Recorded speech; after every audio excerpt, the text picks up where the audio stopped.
அஸ்ஸலாமு அலைக்கும் வரஹ்மத்துல்லாஹி வபரகாத்துஹு. கண்ணி மிகுந்தவர்களே, நமது வீட்டிற்கு சொந்தக்காரர் வருகை தருகிறார்.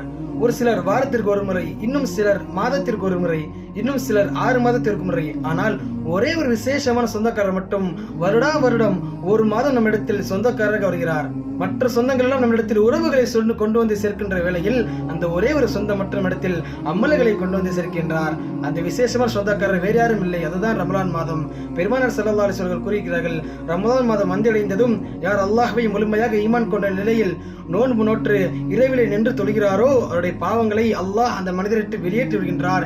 எப்படி தாயுடைய வயிற்றிலிருந்து பிள்ளை வருகின்றதோ அதே போன்று அன்று பிறந்த பாலகனை போல் அல்லாஹ் அவரை ஆக்கி வருகின்றார் என்பதாக பெருமானார் ஸல்லல்லாஹு அலைஹி வஸல்லம் அவர்கள் கூறியிருக்கின்றார்கள். எனவே இன்றைய நாளிலிருந்து நாம் நியத்து செய்து கொள்வோம், யா அல்லாஹ், நாங்கள் தெரிந்தோ தெரியாமலோ அதிகமான பாவங்களை செய்துவிட்டோம், புறம் பேசிவிட்டோம், பொய் சொல்லிவிட்டோம். யா ரஹ்மானே, எங்களுடைய பாவங்களை மன்னித்து இன்றைய நாளிலிருந்து மௌத்து வரைக்கும் யா அல்லாஹ் நாங்கள் இடத்தில் நியத்தி செய்கின்றோம். எங்களுடைய பாவங்களை மன்னித்து யா அல்லாஹ் நேரான வழியில் பக்கம் எங்களை கொண்டு சேர்ப்பாயாக என்று அல்லாஹ்விடத்தில் நியத்து செய்துவிட்டு கையேந்தி துஆ செய்வோம். இன்ஷா அல்லாஹ் இன்றைய நாளிலிருந்து துஆ செய்யுங்கள், எனக்காக துஆ செய்யுங்கள், உங்களுடைய குடும்பத்தாருக்காக துஆ செய்யுங்கள்.